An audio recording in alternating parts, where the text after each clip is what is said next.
So we just hit the top of the hour. I'm going to allow about another minute just for those that are having trouble getting logged in so we can catch as many as possible. Then we'll get started.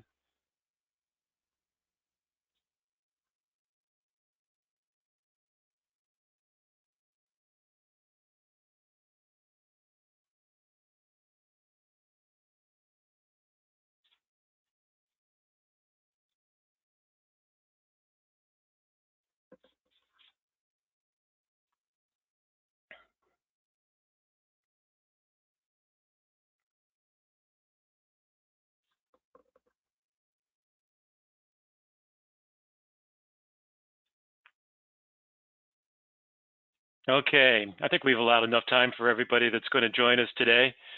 And I just want to say welcome to everyone to today's webinar. My name is Paul Gannett, and I am glad you are joining us today. Today we're going to learn about Proteus Ocean Group's project to build a smart ocean platform.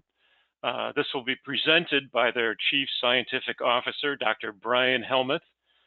I've known Brian for many years. I'm a big fan of his work. Next slide. Again, my name is Paul Gannett.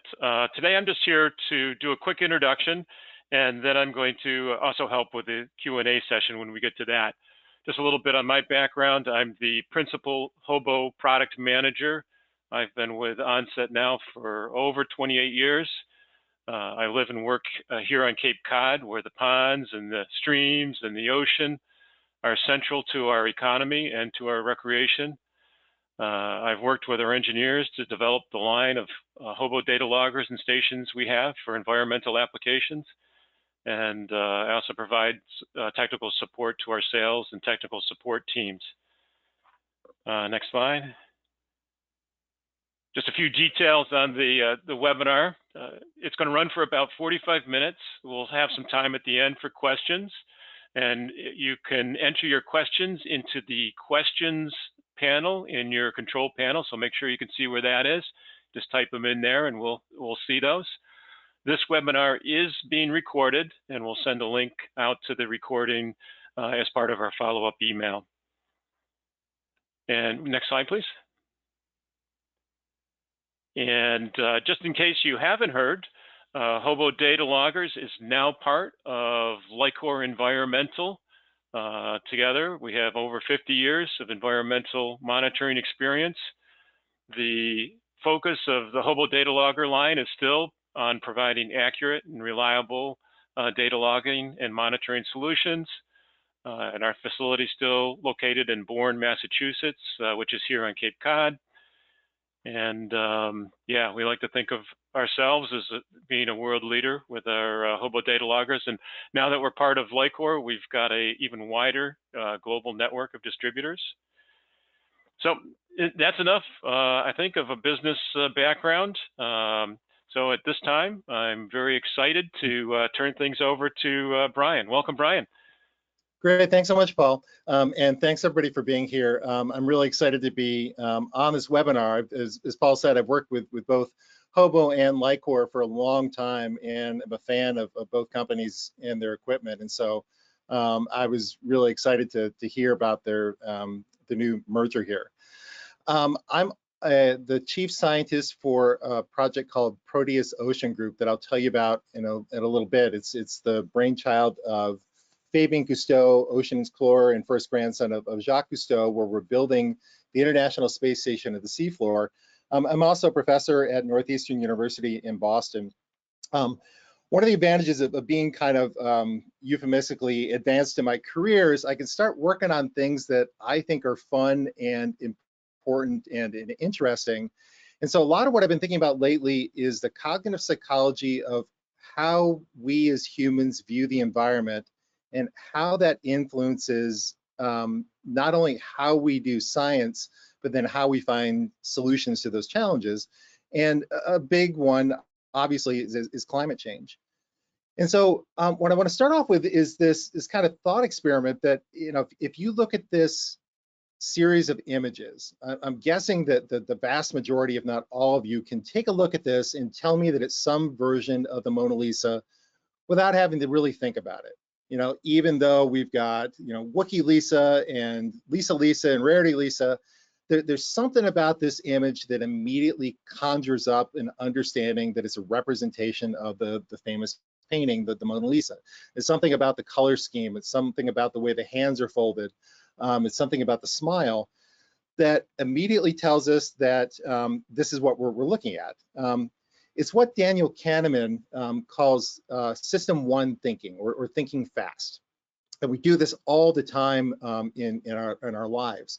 There are things that immediately we don't have to spend a lot of mental energy on, as opposed to if I ask you to multiply 363 times 297, I at least would have to sit down and work through that problem. It's not something that's immediately going to jump to my mind. And it's this system one and system two thinking that modulate how we view the world. There's good evolutionary reasons behind this. If you think back to the vast majority of human evolution, we were prey items. And so we didn't want to spend a lot of time thinking about what we're hearing in nature. We didn't want to analyze the call of a mountain lion and try to figure out whether it was a southern or northern subspecies based on the subtleties of its call. We just ran and knew that it was a predator. But that gets us into trouble when we don't effectively recognize that some of the decisions or some of the assumptions we make are based on this system one thinking. Now, if we think of how we do science, we've been taught this from an early age. The first step to science is we go out and we recognize pattern, and then we try to explain that pattern.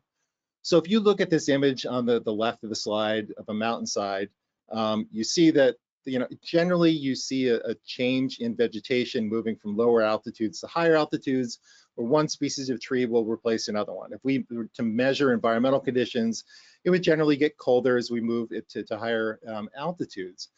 And we make similar assumptions about things like latitudinal gradients, moving from the equator to the pole.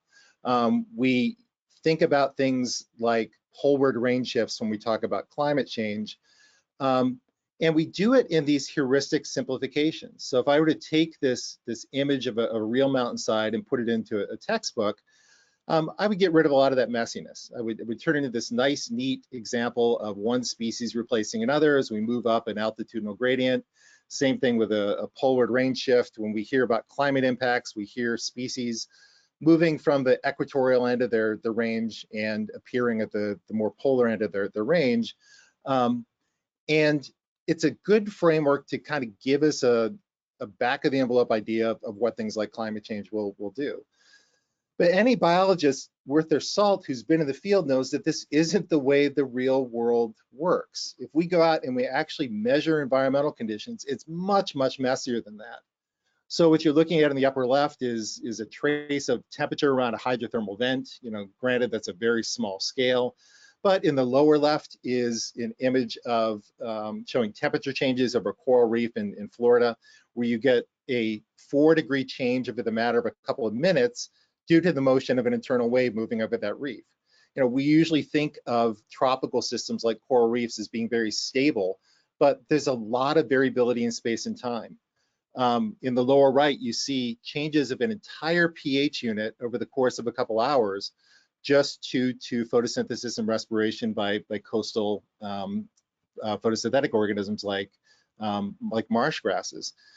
And we see similar things in space as well as time. So in the upper right, you're looking at an infrared photo that's showing a section of beach about 1 meter or 2 wide in Australia, where in the upper left, you've got snails and mussels that are pointed towards the sun, and those in the lower right are just slightly pointed away from the sun.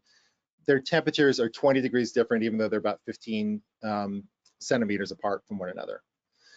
So this forms the basis of a lot of what I think of, and that really is, how much of this nitpicky detail do we need to pay attention to in order to effectively make decisions for conservation and management?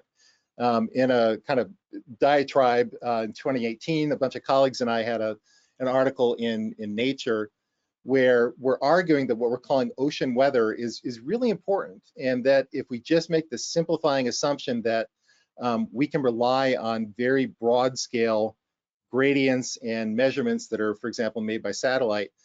We're missing a lot of opportunities, and we're probably missing a lot of mechanism. So a lot of this comes down to the conflation of weather and climate.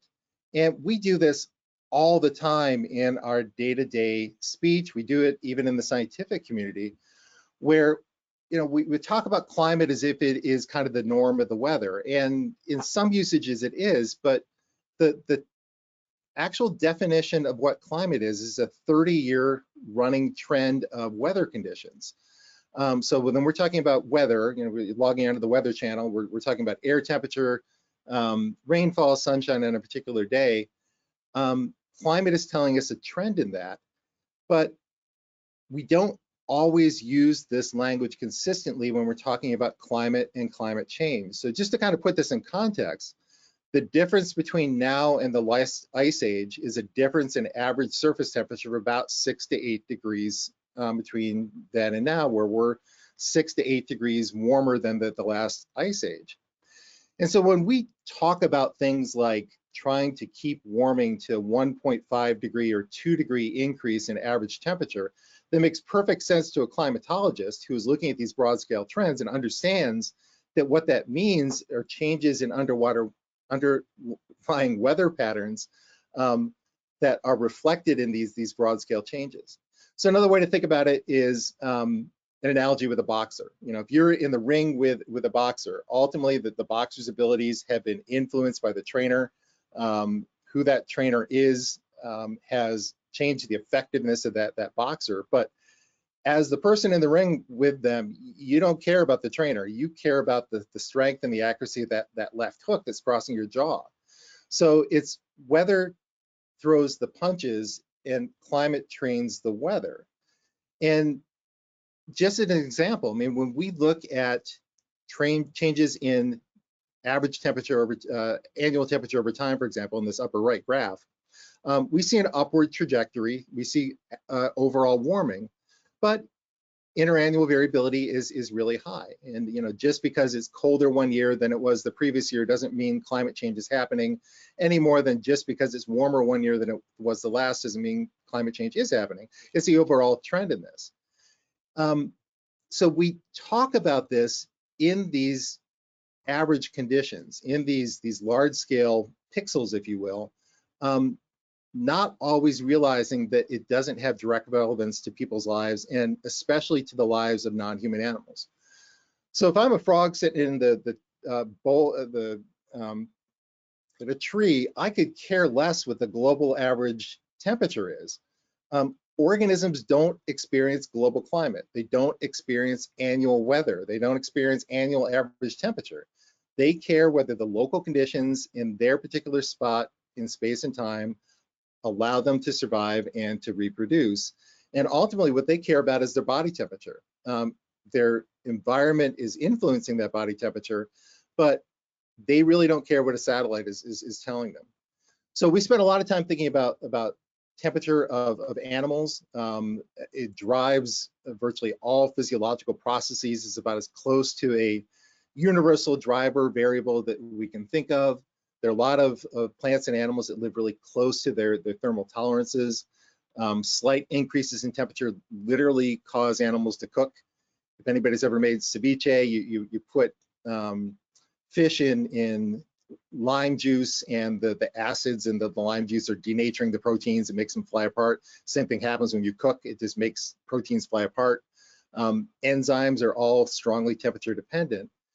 So as a physiologist, we can describe this using a graph that looks like this. And let me just, I'll stop nerding out in a minute here, but I just want to get this, this across to you, where we can describe every animal and plant on the planet using a curve that looks something like this, where there's a temperature below which they can't tolerate and they die.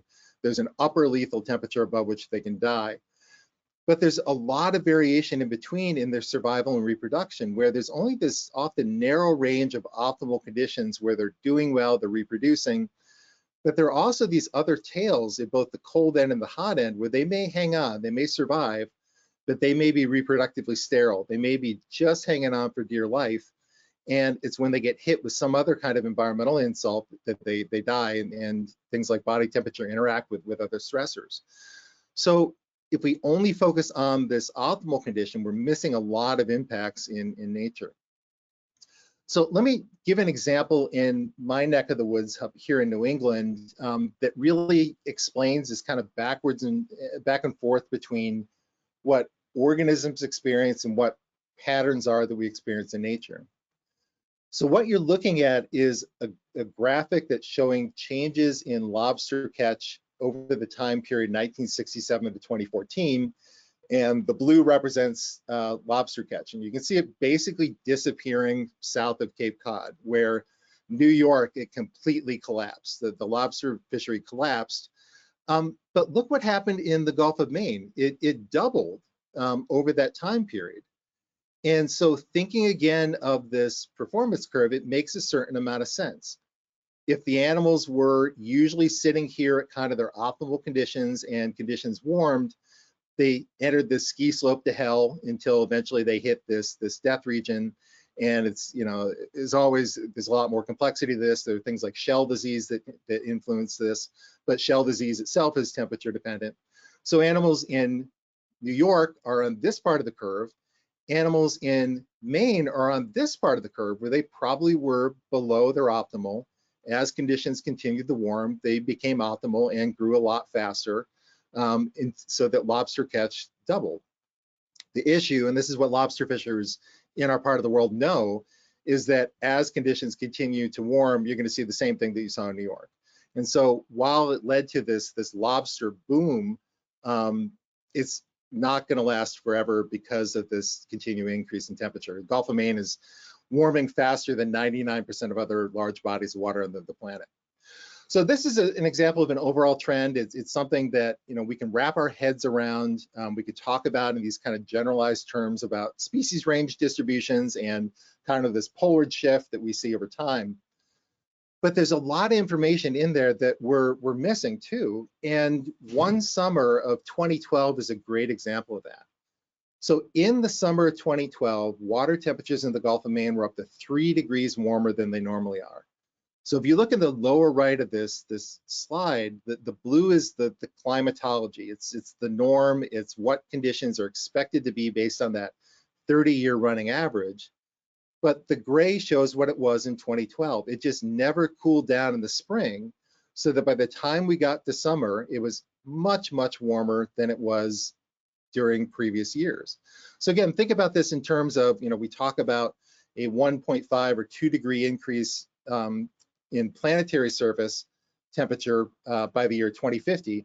We're seeing these on shorter time periods due to these heat waves already. Why this is important is, again, organisms don't respond to climate, they respond to weather. And so what happened in that summer of 2012 is that lobsters grew faster, they molted faster, they reached legal size faster. And because fishers in Maine get their pots in the water before those in Canada do, the market was absolutely glutted by the time the Canadian fishers got their pots in the water. The price of lobster dropped, the Canadian fishery really collapsed. Even though this was predictable, we didn't have policies in place that would allow us to react to that short-term temperature change due to a heat wave. We didn't have, even though the early warning systems were in place, we didn't have policy to match it. So this shows that both these long-term trends, but also these shorter-term events really do matter, not just to non-human animals and plants, but also to the humans that rely on them. So where this gets really tricky, and where I get excited about this, and you know, working with Lycor and Hobo, is it turns out that the way the vast majority of organisms on the planet see weather is fundamentally different than we do. That if you are this little guy, if you're a crab, and you're standing next to a human walking on the beach, this crab's perception of what's changing with this environment is going to be really different than what we experience. So we call this kind of an anthropocentric view of the world, and I'll come back to this in a little bit. But it's this failed recognition that the way we think about weather and climate change is really different than almost any other organism out there. So just as an analogy, many of you have probably seen an image like this before, where on the left, it shows a flower as a sighted, non-colorblind person sees it, where it's pretty, but there's really not a whole lot of pattern to it. There's not a whole lot of information. In the upper right is a false color image that shows what an insect sees because it has the ability to see in ultraviolet. Now, all of a sudden, patterns of runways and bullseyes show up that are completely foreign to us. They're invisible to us, not because that information isn't hitting our eyes, it's just we're not equipped to see it. We're not able to see in the UV spectrum. And so even though all that information is entering our eyes, it doesn't do us any good because we're not able to translate it. It's only when we make it into these false color images.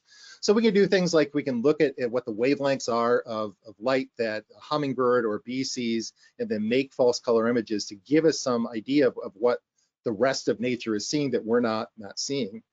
And it turns out this happens with just about every biological process you can think of.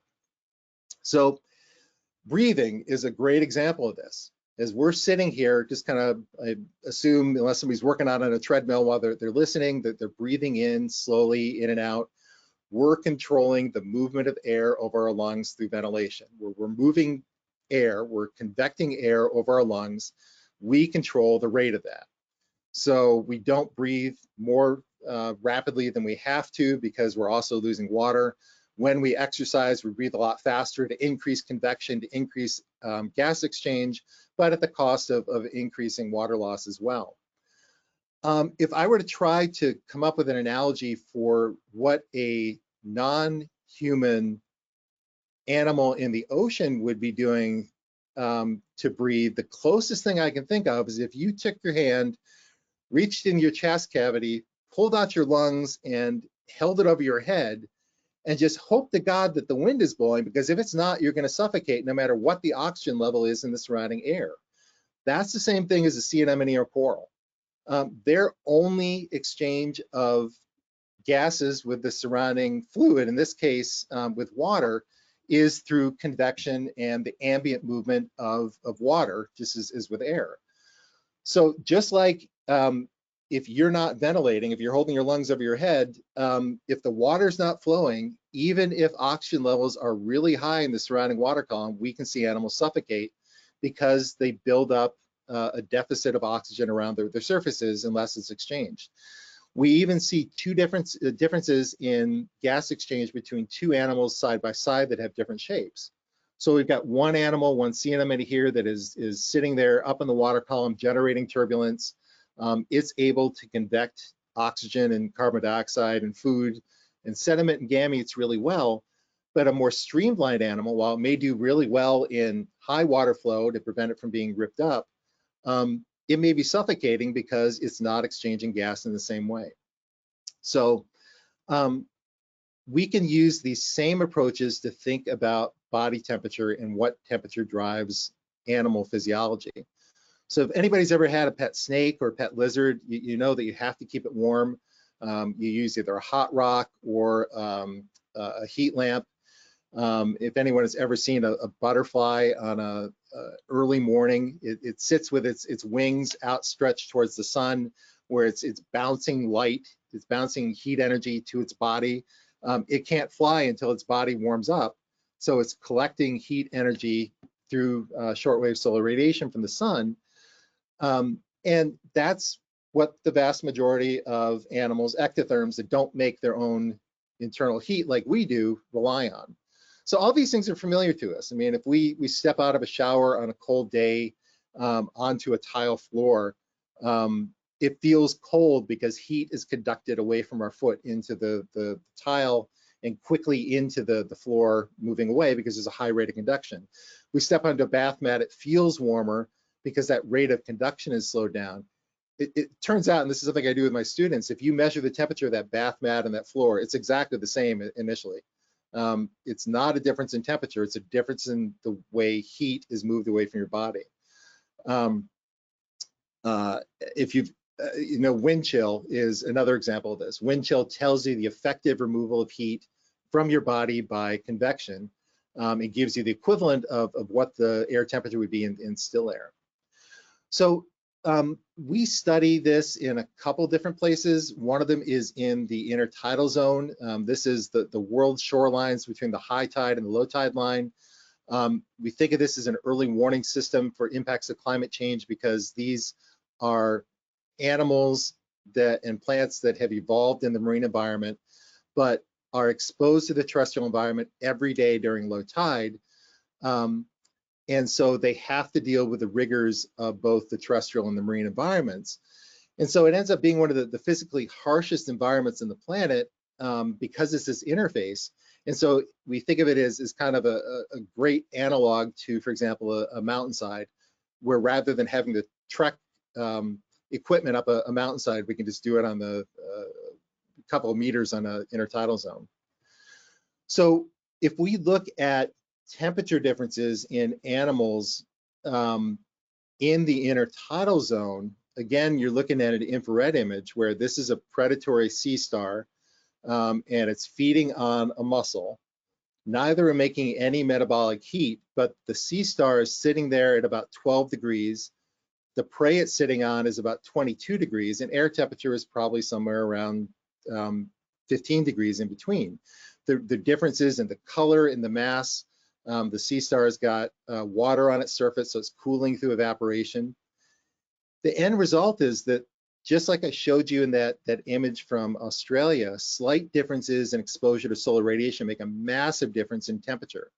So this is just a single mussel bed, and the difference in temperature between this part of the mussel bed in red and another part in purple is as great as what you see over a 14-degree latitudinal difference over these small scales, just because of local weather conditions and especially solar radiation. So what we figured out a long time ago, and this is working with Hobo, was that if all this is going on with plants and animals, the same thing is happening with instruments as well. So we played around and put out a couple of Hobo temperature loggers in mussel beds. And what we found is that the average air was on the order of about 14 degrees from what the animals were actually experiencing. So we created what Discover Magazine called, it came out with an article about the same time that the movie Wall-E came out. So they called them robo-mussels, and it stuck.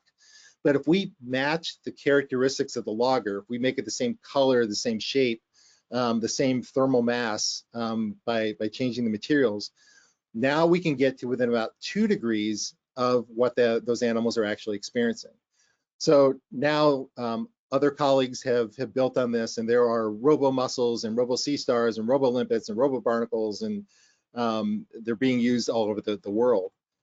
The other thing we can do, and this is largely using LICOR equipment, is we can measure those really local environmental conditions and put them into a biophysical model, a heat budget model, and make essentially weather forecasts for coastal animals based on those very local weather conditions. Why this is important and what it showed that fundamentally changes how we think about climate impacts is that rather than these heuristic simplifications that we hear over and over again about a poleward range shift in species distribution or gradients in mortality, instead we see what we're calling hot spots and cold spots, where because of the local environmental conditions, and in this case, a lot of it is the timing of when low tide occurs. In Southern California, certainly the air temperature is a lot hotter than it is in Central Oregon, but it happens that the low tides in summer are all in the middle of the night. And so in the hottest parts of the day, the animals are underwater. But the end result is that the animals in Central Oregon are getting as hot or hotter as they are in parts of Southern California. And we're seeing this reflected in where animals are now dying. So a couple of years ago, a couple of billion animals in British Columbia died off due to a heat wave, but animals further to the south were absolutely fine. And the only reason that made sense is because of these local environmental conditions. Low tide occurred during summer, during a heat wave in the middle of the day. And so animals burned off in British Columbia, but farther south in places like Northern California, they were okay. So our prediction then of where to start looking for impacts, but also where to start protecting sites. There's a lot of talk in the conservation literature about climate refugia. If we're going to prioritize areas for protection, we want to protect sites that'll be good now and in the future. It's really different than our expectation based on these simplifications using the kind of human bias. So rather than kind of this generalized shift, what we start seeing are holes punched in the distribution of these key animals. And so our predictions and our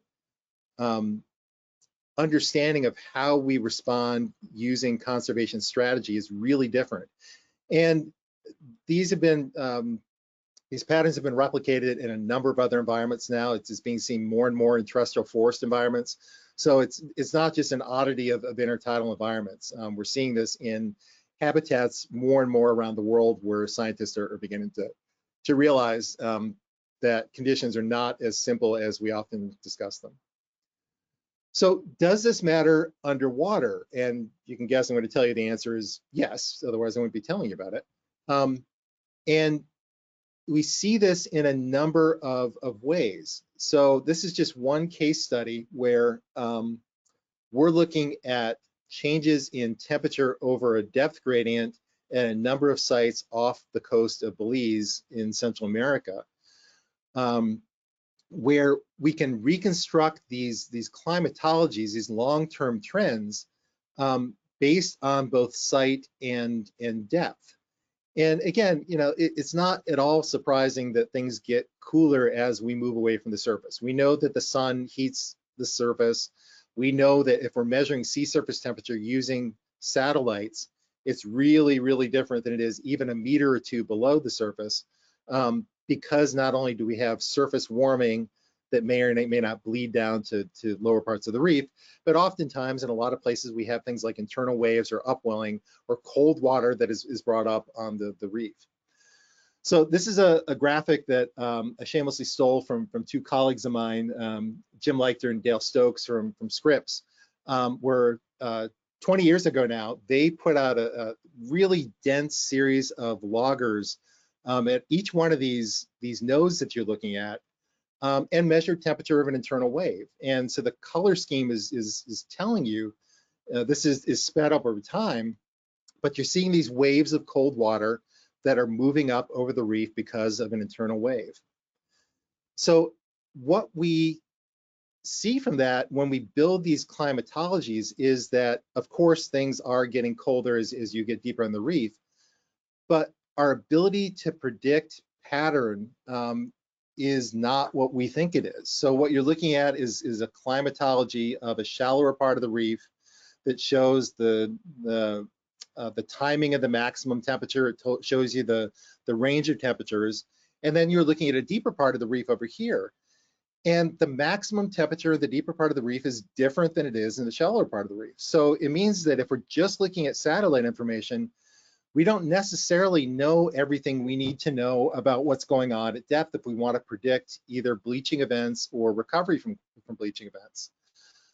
One of the things a graduate student of mine, Aubrey Falk, did, and this is building on work that grad student here, Sarah Saloy, did with upwelling, is using an approach called wavelet analysis, where it's similar to time series analysis, where she can quantify patterns of high frequency variability at these different scales. And so again, you see, you know, a lot of coherence over annual scales that if we're just looking at annual temperature, but there's all this information that is at shorter time scales that's being absolutely hidden if we're only looking at annual or even monthly temperatures. And we can use it as diagnostic of the potential of a site to either bleach or to recover from bleaching.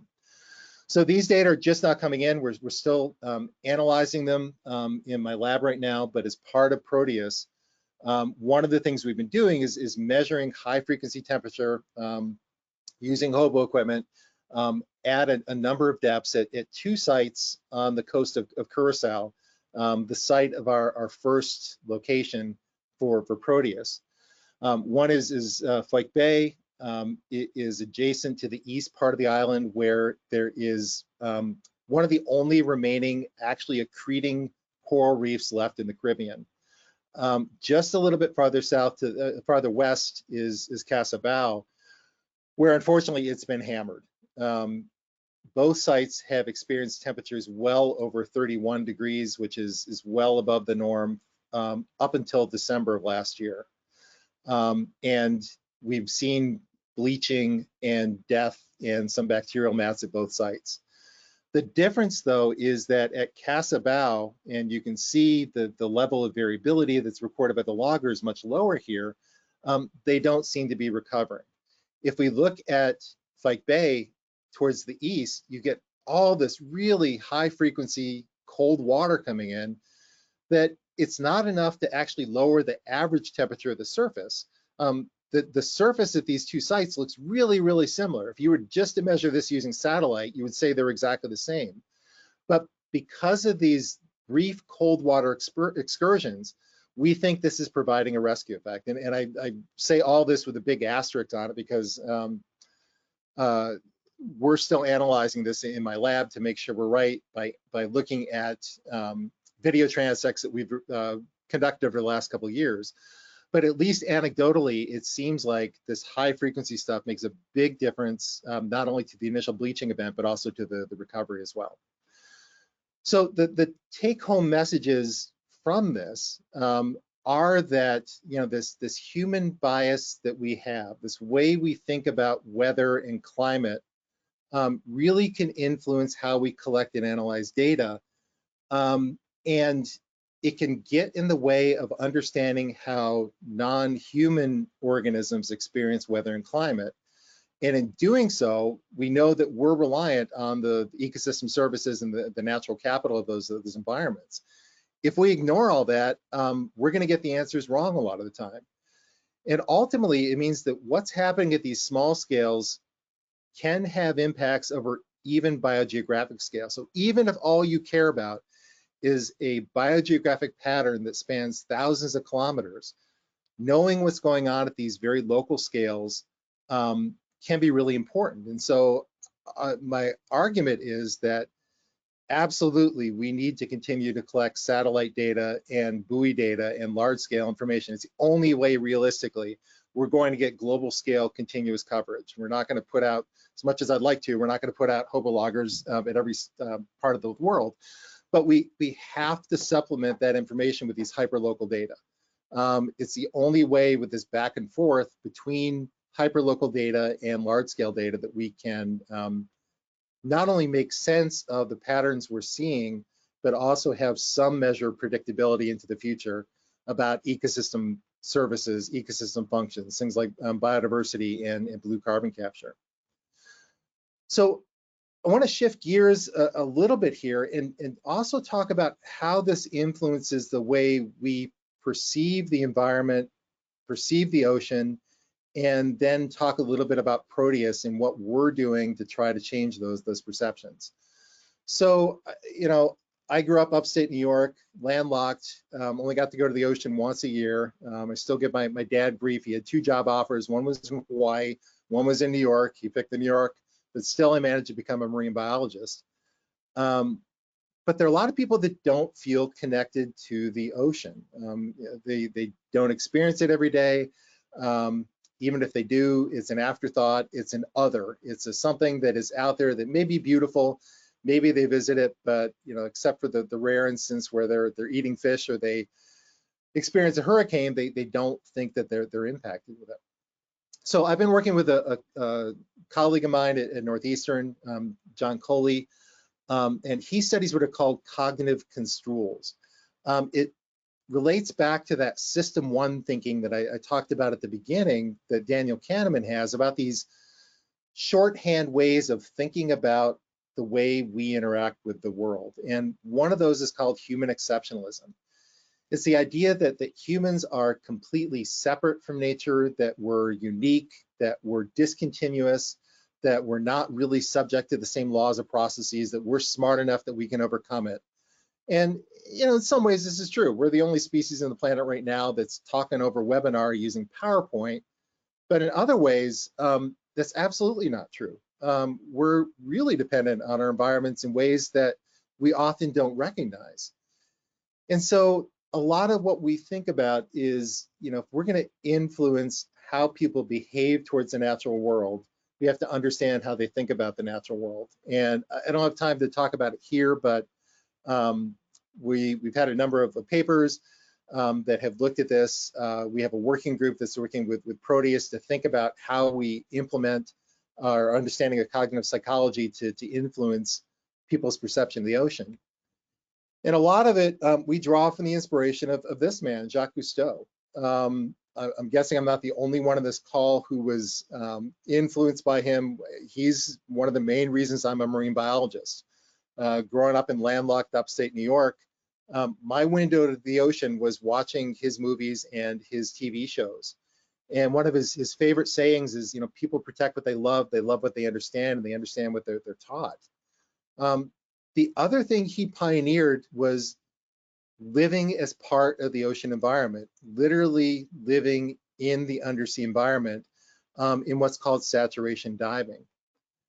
So this is what I want to finish the talk with, because it forms the basis of what we're doing with Proteus. If anybody's a scuba diver, you know that you are limited by the amount of time that you can spend underwater because of the amount of nitrogen gas that your body takes up. So as you go deeper, your body's, you're breathing a mixture that's under, air mixture that's under higher pressure. You can metabolize that oxygen, but the nitrogen builds up in your system. And if you come up too quickly or you stay down too long, you run the risk of those nitrogen bubbles forming in your bloodstream or your brain and your lungs, and either causing an embolism or causing the bends. And so we religiously stick to dive tables and dive computers to tell us how long we can spend underwater. But what if we could just stay down there? What if instead of having to worry about bottom time, we just let our bodies come to equilibrium with the breathing mixture we've got on our backs? And so as the name saturation diving implies, we let our bodies take up as much nitrogen as they possibly can. It means if you come to the surface, really, really bad things have happened. If anybody's ever messed around with putting a Mentos in a bottle of Coke and watching it explode, that's essentially what happens with explosive decompression. So coming to the surface is really, really bad. But what it does mean is you have virtually unlimited amounts of time on the bottom. You can spend 8 to 10 hours a day working on the seafloor. It enables human continuous presence on the seafloor. And I can tell you, this is something I've done, it's a long time ago now, but I did in the Aquarius underwater habitat, this one you see here. I did 2 10-day missions, and it causes a cognitive shift in how we perceive the ocean environment. You really start feeling like you are part of that environment, and that it is not alien, it is not other. And that cognitive shift causes a fundamental change in how you do your science. So there's a long history of saturation diving that began with the Conshelf program of Cousteau and the Sea Lab program that was just a little bit later, that was put forth by George Bond with the Sea Lab 1, 2, and 3. And there have been a number of habitats over the years until most recently, Aquarius was the only one left standing. It was dropped by NOAA in 2013. Thankfully, Florida International University picked it up. My understanding is it's not functional right now.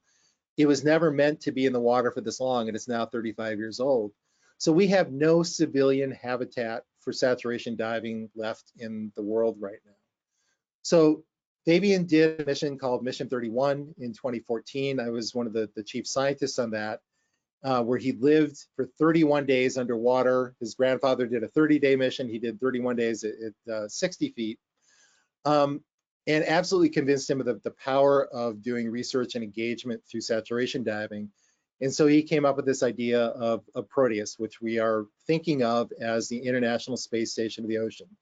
Literally, this will be the equivalent of the International Space Station to convene scientists and engineers and storytellers anyone who can benefit the world by doing cutting edge research and exploration to solve some of the world's most pressing oceanic problems. We are intending to build a series of these. Our first one is in Curacao. As I mentioned before, this is one of 2 Caribbean reefs that's still actively accreting. The site we have selected is adjacent to a deep mesophotic zone. So the habitat will be deployed at approximately 20 meters with a deeper habitat deeper on the reef, but it will allow access to that deeper mesophotic zone using AUVs, ROVs, technical diving, and submersibles while people are continuously living on the seafloor. So we're still in the process of designing and building this, but that hasn't stopped us from doing the research. And so we stood up a sensor network using hobo loggers between 10 and 60 meters 3 years ago now, where we've been recording at high frequencies every 10 minutes, and some of those data I showed you before. And the way we think about this is the world's smartest ocean tech ecosystem, where at its core, we will have continuous human presence, but this will be augmented by early warning systems, by cabled and network sensor arrays, by standalone sensors, by AUVs, ROVs, and submersibles. We will have a full media studio. We will have continuous uplinks to the surface so we can bring the rest of the world with us along on this.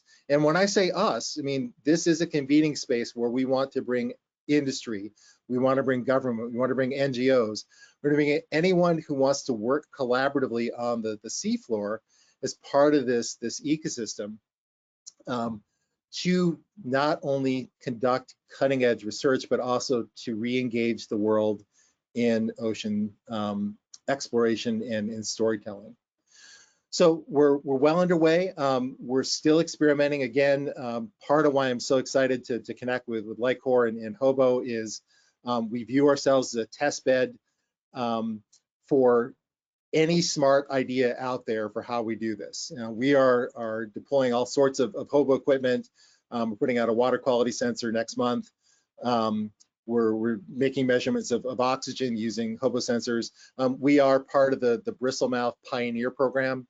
So not only are we using standalone sensors, but we have a buoy at the surface that is run by a cable that we are recording information via sensors that are being transmitted by a cell phone at the surface as well. And so we're seeing this just as the initial stages, but I invite anyone on this call who works in any aspect of the space to follow us and connect with us and talk about how you can partner with us.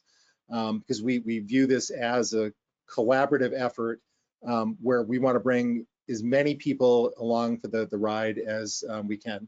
So that's my email. Feel free to email me. Our web address is proteusOceanGroup.com. You can sign up for alerts and get more information. And if anybody's an investor, I should mention that we are a social good company, but we are a for-profit company. Because we feel like the only way this will be sustainable is if we're partnering with the private sector and coupling return on investment with doing social good. And so we are open to select investors as well. But if you see yourself anywhere in this ecosystem, please let me or one of our team know. We have an amazing team with Proteus Ocean Group. So I'm going to stop there. I'm going to stop sharing my screen and turn it back over to Paul and see what questions we might have. Thanks. Wow, thanks, Brian. I love hearing your insights and your enthusiasm and looking at how we better understand our aquatic environments and sustain those valuable environments. So really great inspiration. So yeah, for you that are attending, now's a chance to ask your questions. I think Brian's planted a lot of seeds in terms of ways to look at data differently. I don't see any questions yet, so now's a good chance to get them in. We did have a few questions sent in advance, and I think Brian's actually worked some of those into the presentation already. Yeah. One of the questions that was sent was talking about how to share data between different sites, and that's actually something that's built into the capabilities of some of our station products, the Hobo station products, as well as the Lycor products. There's a big movement within the technology sector to make it easier to acquire data from multiple sites and bring that together in a common web-based platform, and to be able to look at that data together, and is also to be able to share that data. For example, with what we call Lycor Cloud, there's the ability to grant public access to any of that data and plotting and graphical and visualization of the data that you as a kind of an owner of those systems create. So yeah, I just wanted to share that. Oh, we got a question. Thanks for Yeah, setting can I this, just quickly add onto that, Paul, before you go to the question? Please, yeah. So, I love what Hobo and Lycor are doing with that. I mean, there's a lot of discussion in the academic community, and a big piece of this, I know the IU's community is talking about this, is how do you rectify biological and physical data? Because in some ways they're collected by almost different universes. I mean, you look at net CDF format trying to be matched with text format, and collected on different spatial and temporal scales, where it's really hard to line up the biological and physical data to make predictions, often because those people are working from really different disciplines. And so I think moving forward, that's a big part of this discussion is, how do we make sure that, we're not, I've seen some databases where they may have exquisite detail on the genetics of a particular species, and then they'll couple it with annual average sea surface temperature, which is absolutely meaningless. And conversely, you may have really detailed biophysical data, and then they'll list a species as if every organism in that species is the same thing. So there's a lot of work to be done, but I'm really excited that those discussions are happening. Yeah, and as a vendor, we're looking for the development of standards, so that, because we know we just provide part of the information that's necessary to understand those ecosystems. So, and we know that it's important to be able to combine that with other information that you're gathering. So we're looking forward to work like yours, Brian, to help guide us to providing a more universal interface to the data. So, okay, here's the question. It says, how do you log the internal temperature of organisms at the same time and frequency that you are logging environmental data? Is that something you could speak to, Brian? Yeah, so we're mostly making biomimics. And so when we're measuring what we call the internal temperature, we are wrapping that in a logger essentially that just mimics the thermal characteristics. So those rubber mussels that I showed you, they're not in living mussels. They may be in mussel shells, they may be in a case. We have played around with things like thermocouples that go in the inside of the animal. None of the stuff we have done with the Hobo loggers has been live. At one point, I worked with an engineer. We had a colleague who works with zebras in South Africa, and what they're finding is that they would build these expensive loggers that would measure body temperature through skin temperature on the zebras, but lions kept eating the zebras. And so they had the loggers talk to each other so that as long as they got one zebra back, they got all the data from the other zebras, because as one zebra would pass the other one, they would share information. So we played around with building some of those for the intertidal zone, and we could not get them miniaturized enough. So I'm looking at you, Paul. I would love a logger that would talk to another logger that would be miniature. The other part of your question, though, I do have colleagues, though, that do record internal temperatures of animals with instruments that are really tiny, but they're not big enough for a battery. So those work through induction, so you have to be close to the animal in order to record that. So sorry, that was a long-winded way of answering that. We wrestle with that, where we're not measuring temperatures live usually, because it's just hard in the field, especially in the ocean, not to have that wash away. Yeah, that makes sense. That's the challenges. So Yep. thank you. Here's another thought-provoking question. When you measure ocean data, what would be your ideal resolution and how to achieve it? There is more and more obvious issues with the changes in the layering of the ocean due to climate change, etc. And this could cause harm to ecosystems. In that case, instead of divers, do you rather need swarms of sensors in 3D or other approaches? Thanks in advance. Yeah, I love thinking about this. So the answer is we need both. I mean, I love the idea of swarms of sensors. And in fact, I should have mentioned, my colleague Mark Patterson designs and builds AUVs, and so we've thought a lot about early warning systems where you've got AUVs or gliders patrolling, or even better yet, swarms of sensors.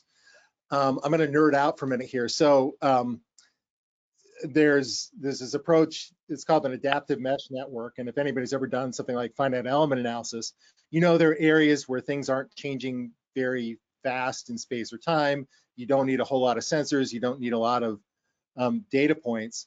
And there are areas, like if you think of something flexing, where things change really rapidly. So you need a lot of sensors in some places and not a lot of sensors other ones. So in my perfect world, you'd have a swarm of sensors out there that would detect change. And as soon as change started happening, it would call in all its buddies and have a really dense network right in that area that's changing, and then follow it up the reef. So like if you've got an upwelling event, you would have a swarm doing it. Now, here's the other thing. It would call out the divers, because there are lots of things that robots can't do. And so if you've got a swarm that is an early warning system, now you can go out, you can do the collection of gene expression or biochemistry or physiology where the swarm is telling you to do it. Robots can't do that. They can't think on the fly. They can't do this experiment. So it's this back and forth between fixed sensors, mobile sensors, robotics, and humans that we get really excited to think about. So thanks. I love that question. Yeah, kind of a follow-on actually to that question is, first, thank you. How do you log data at high frequency over ecological timescales, as in seconds for passing waves or minutes, over a year or more? Any thoughts on how to address that? Yeah, the answer is graduate students. So so you put out lots of loggers, you understand that you're going to lose some, and you try to send people out as often as you can to get them. I mean, again, that's the advantage of having live data, is that you know when you lost instruments. So we've really wrestled. I mean, the graph I showed you of the intertidal sites, we have been continuously monitoring SumSense since 1998 at 10-minute intervals, using some of these robomuscles, and we lose instruments all the time. And so it is a huge issue to try to keep that going. So I think the answer is keeping individual sensors as low cost as possible, so that you can put out a lot of them and recognize that a number of them will be lost.